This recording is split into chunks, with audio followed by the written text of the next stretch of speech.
Now we go, Elemar. Humahabol ang Team Gemar. Elemar Rider Clarence Salon. Mula sa Cebu versus Gemar Rider mula sa Zamboanga.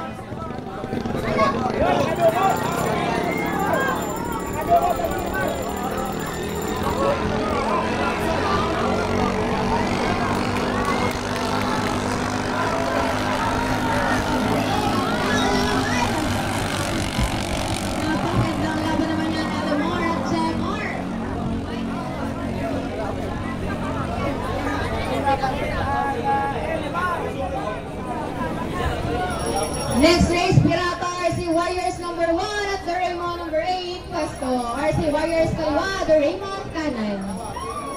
Namumuna pa rin, Elemar.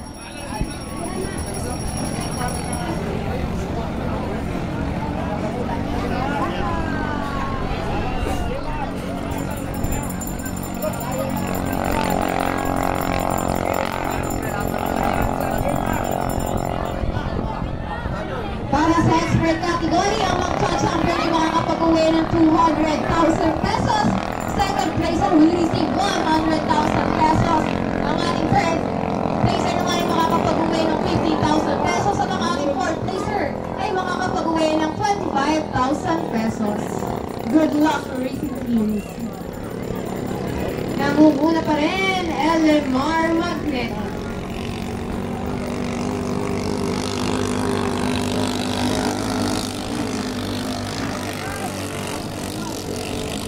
Congratulations, Elemar Magnetic! Pasok na kayo sa ating second elimination round para naman sa Team Gemar. Maraming salamat.